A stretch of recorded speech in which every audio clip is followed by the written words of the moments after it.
Alright, so before we get to the recap, we just want to say a really quick thank you to all of y'all who have followed along for the last year and a half here on YouTube and Instagram. Today marks our 2-year anniversary of being in the van or for traveling full time. So we just want to say thank you because you guys are a huge reason why we're still doing this. We've been inconsistent at times, but we still love creating videos, so thank you. So this is a look back on the past year, on the highs, the lows, the boring, and the interesting thing. The last recap video, we left you in Maine, and that's where we're gonna start right now. Let's go.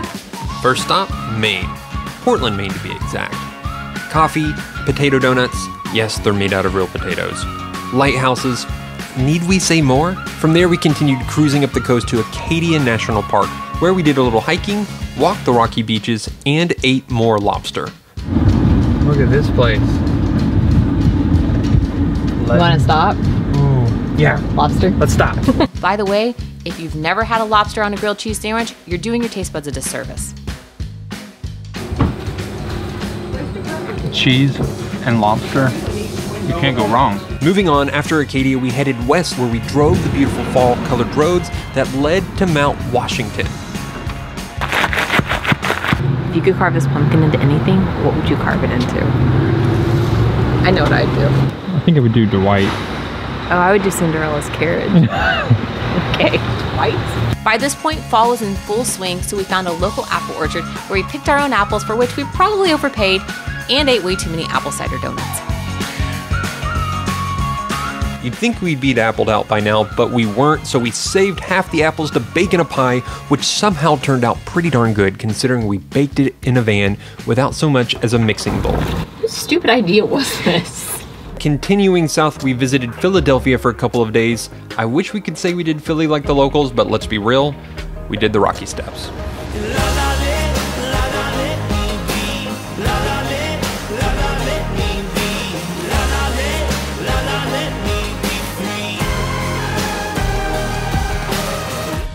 From Philadelphia, we headed down the East Coast until we reached Charleston, South Carolina. Now, if you haven't visited Charleston, do yourself a favor and go ahead and plan a trip to this incredibly beautiful and historic town. While we're there, we ran across bridges and down some of the most beautiful palm tree-lined cobblestone streets.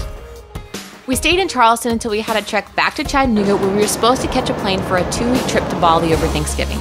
Long story short, our trip got canceled. But there wasn't much we could do about it, so we hopped in the van, then stopped driving until we reached Austin, Texas. Call us crazy, but nothing soothes a broken heart quite like Texas tacos. But hey, what's the point in living in a van if you don't let yourselves pick up and go at the drop of a hat from time to time? We visited new friends in Austin and old friends in Dallas and stopped by for some holiday cheer and comfort food at Magnolia Silos in Waco. Who butters a biscuit like that? Are you serious? What are you doing? Butter in the biscuit. While in Dallas, we also had the chance to pack meals for those without food security. The hairnets weren't our best luck, but hey, our time with Be My Serving Chiller was a highlight from the year. With hearts and stomachs full from Texas, we headed north to check off Sarah's 48th state, Arkansas. While we're there, we visited Hot Springs National Park. One more day of driving later, we found ourselves back to Nashville, where we spent Sarah's 28th birthday with one of her oldest friends, who graciously decided to bring her baking business into our van in an attempt of creating one of her cake masterpieces in a van-sized oven. Oh, I really hope you got that. Which actually turned out really well. It just took a lot longer to bake than we originally planned. Before leaving the Music City, we dipped down to the picture-perfect small town of Franklin to stroll the Christmas-filled streets during their annual Dickens Christmas. Hey, Marley. Hello. And then we spent an early Christmas with Sarah's family in Chattanooga before heading straight down to Florida, where we had reserved Christmas at Disney World. It wasn't our original plan to spend Christmas with a mouse, but we had a lot of fun hanging out by the pool and strolling around the campground looking at the Disney-themed Christmas decorations. It's Baby Yoda. Look at this. Look how many. Dress it up and call it a tradition. I prefer a Yuletide demolition. Everyone is awkward here and we just call it Christmas cheer. So let's all have another beer. It's Christmas. This guy has built a castle and it covers his entire RV It's like Cinderella's castle. So don't you play your Christmas songs until December comes along. What do you think? I think that's as much cool weather as I want this year. Oh, why was baby Jesus born on Christmas?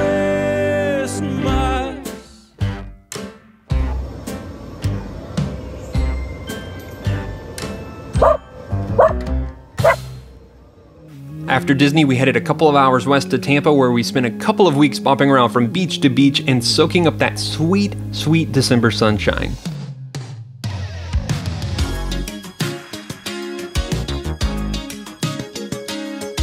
With the holidays past, we headed back to Disney World. Don't judge us, we really love Disney.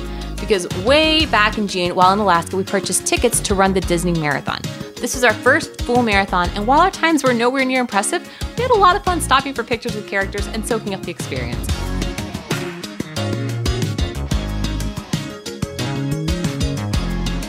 We didn't visit the parks while in the area over Christmas because we wanted to save our park going for lighter crowds and as a reward for surviving our first 26.2 miles.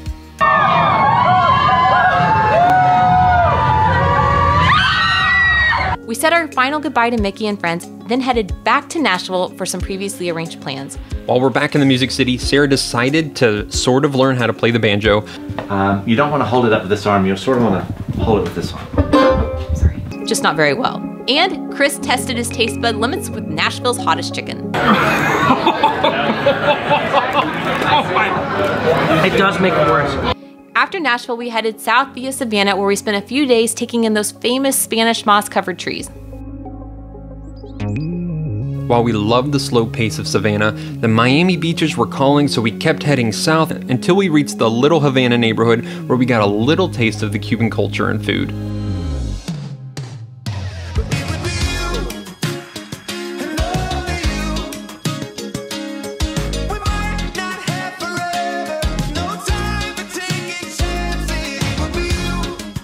Smelling colors.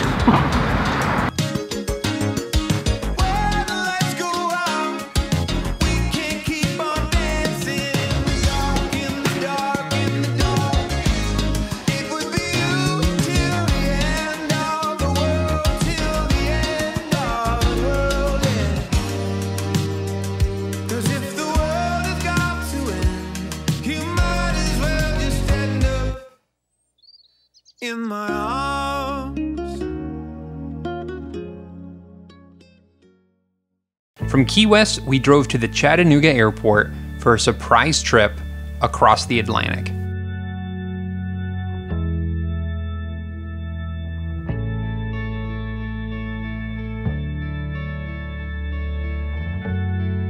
Ireland. Ireland was incredible. We spent our days eating our way through Dingle, hiking the mountains in County Kerry, exploring old castles, and relaxing with a Guinness in the local pubs. Oh, and we got a whole baby lambs, which just might have been the highlight of the entire trip. It's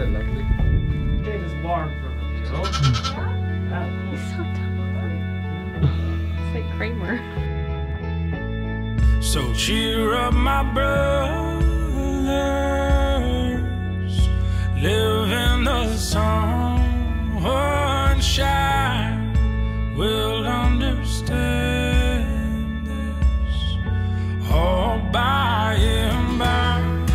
Tempted and tried, I wonder why the good man dies, bad man thrives, and Jesus cries 'cause he loves them both. We're all castaways in need of rope, hanging on by the last threads of our hope, in a house, a mirror full of smoke, confusion, illusions I've seen. Our time in Ireland was a much-needed break from living in the 85 square feet that we called home, and after a couple of weeks exploring the western region of the country, we boarded a flight back home. Now, unfortunately, within 24 hours of landing back in the USA, the official COVID travel ban went out and the world went on lockdown. To keep new cases from entering our shores, we will be suspending all travel from Europe to the United States for the next 30 days.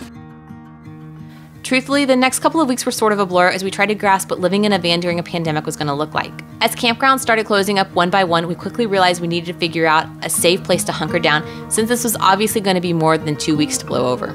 Because we were trying to keep from traveling too far, we ended up landing in a vacation rental apartment in Savannah for 6 weeks. We're thankful we had a safe place to rest with unlimited hot showers, a full-size kitchen, and high-speed internet to get work done. Pre-COVID, we had grand plans of heading west towards Arizona and California after Ireland, but obviously that didn't happen. We loved our time in Savannah, even if everything was closed, including the beaches. Our multiple walks a day through the picture-perfect city squares in Savannah kept us sane. After 6 weeks in the apartment, we realized we had 3 choices. We could 1, keep paying to stay in the apartment in Savannah, 2, sell the van, 3, keep the van but be living in the van in our parents' driveways. We picked option 2. While we had no intentions of selling the van yet, we decided the time was right to sell it to another loving owner.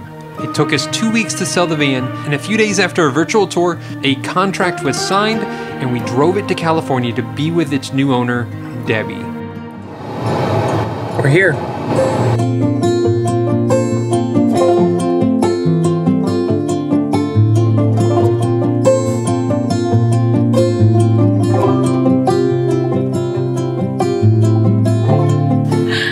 You know what? This must be painful for you. It's a little bit. Yeah, we cried this morning. We're like, are we sure? It's like bringing your child to the orphanage. Yeah, it is. It's for the good, like the best. Like we feel good about it, but it's definitely just like this bittersweet moment. So absolutely, you guys. I mean, your heart and soul is in this thing. I'm gonna be feeling like it's yours. No, it's yours. No. You make it your own. This is amazing. You wanna get in? Yeah. Film it. Come on, bud. Say bye. Come on. All right. It's done. Okay, it felt good.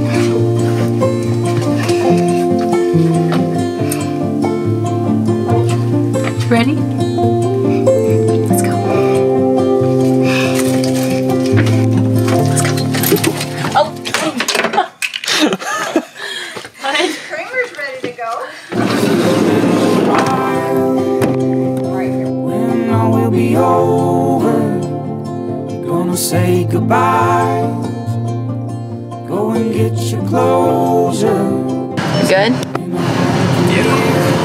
It's good. It's good. And just a haze on the water, and then when it clears, it's another's turn to discover. But you know, you'll have to let go. Like you.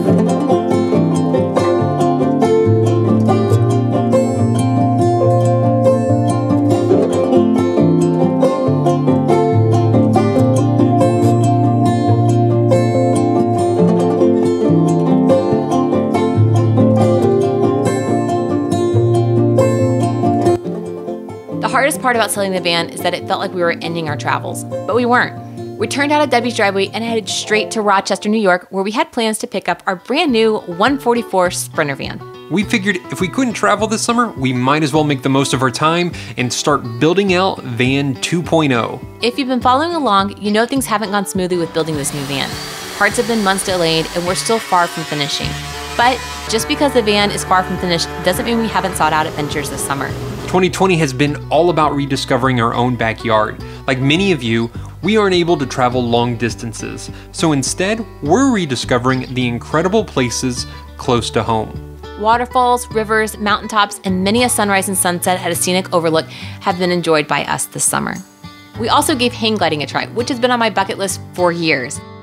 The more I live, I am convinced everyone just wants to be in love.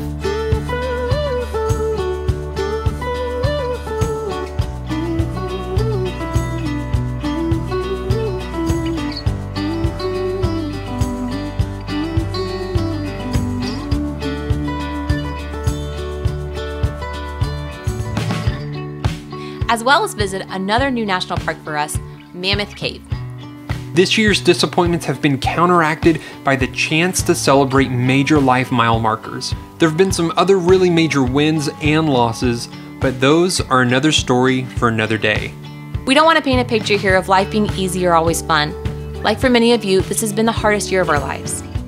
From job loss and heartbreak to losing the freedom we've become accustomed to on the road, these days haven't been easy. We don't think many married couples envision themselves moving in with their parents because of a pandemic, but that's where we are. We're thankful to have a safe place of our own while we figure out the next step of life though. So you might be wondering, what's next? Well, there's a lot on the horizon, stuff that we really want to share with you, but for very good reasons, we can't quite yet. We're not trying to tease you, but once we're able to share our next move, you'll be the first to know. For now, we want to leave you with this. Travel isn't over for us. You've seen our new van, which is still being built as parts arrive in the mail. One day, when the borders open again, we hope to fly to more incredible places overseas too. Until then, we're happy where we are. Is it where we thought we'd be? No. Would we hop on a plane tomorrow if we were able to? Absolutely. But if 2020 has taught us anything, is that we have little to no control over our lives. The most we can do is stick together through thick and thin and take each day as it comes. We know that there have been large gaps this year that we haven't shared here. It's not that we haven't wanted to share it, it's just it's been a weird season. Not having a house of our own and with work constantly a hustle these days, our passion projects like YouTube have fallen by the wayside. And to those of you who have stuck with us through it all, thank you so much. We're hopefully expectant for all that awaits us in year 3 as digital nomads. We've made plans for where we want to go and things we want to see, but we're not writing anything in pen yet. We're just taking it one day at a time. We didn't really need this cupcake to film this video. We just wanted an excuse to eat cake. Where's my fork? Oh, is that mine? Yeah. All right. You don't really need an excuse to eat cake, right? Thanks for watching. See y'all soon. That's pretty good. This is not homemade cake. I could say it is, but it's definitely not. We took the price tag off so you won't know.